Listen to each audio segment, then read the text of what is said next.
Good evening and welcome to Pakistan Today News from our New York studio. I'm Victoria Lane. Iran's President Masoud Pezeshkian has declared that Iran will never surrender to the United States or Israel as tensions continue to escalate across the Middle East. In a speech broadcast on Iranian state television, President Pezeshkian said that enemies demanding unconditional surrender from the Iranian people should, in his words, take that wish to their graves. The remarks come amid a widening conflict involving Iran, Israel, and the United States, with fears growing internationally that the confrontation could destabilize the broader region. In a separate address, the Iranian president also issued an apology to neighboring countries affected by the ongoing conflict. Pezeshkian expressed regret over attacks that have impacted nearby states during recent military exchanges. He further announced that Iran's Temporary Leadership Council has approved the suspension of strikes against neighboring countries, unless Iran itself is attacked from their territory. The statement appears aimed at preventing the conflict from spreading further across the region, as diplomatic pressure mounts for de-escalation. Meanwhile, Russian President Vladimir Putin has reaffirmed Moscow's opposition to resolving tensions through military force. According to the Russian embassy in South Africa, President Putin made the remarks during a phone conversation with Iranian President Masoud Pezeshkian. He called for an immediate cessation of hostilities and emphasized the importance of diplomatic engagement to address the crisis.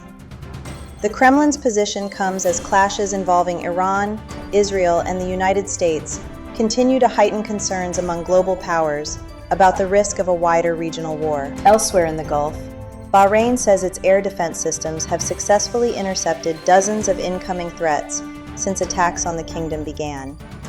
The General Command of the Bahrain Defense Force reports that military systems have destroyed 86 missiles and 148 drones launched during what authorities described as treacherous aggression.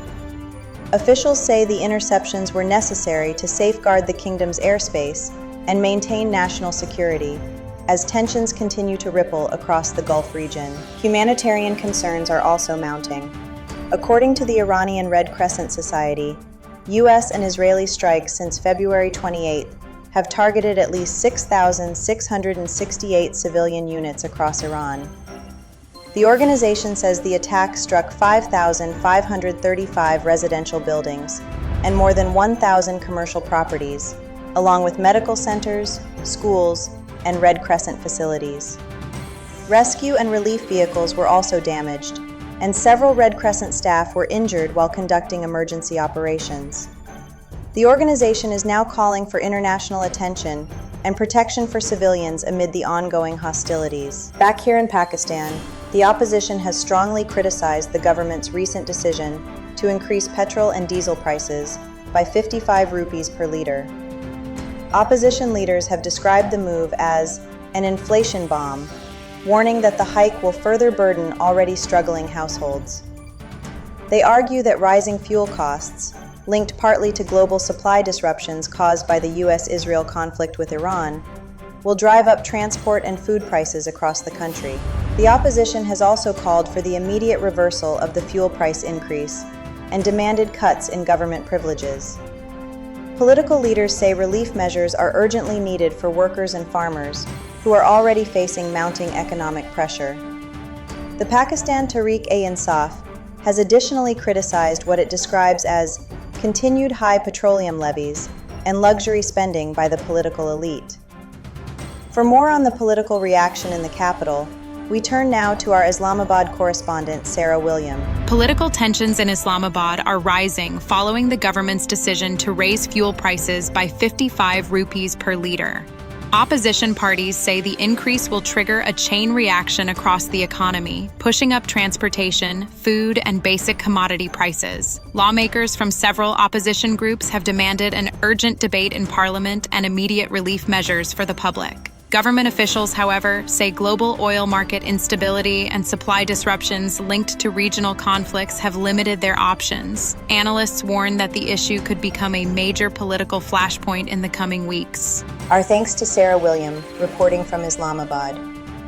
Finally, security forces in Balochistan have killed 15 terrorists during two separate intelligence-based operations in the Harnai and Basima districts.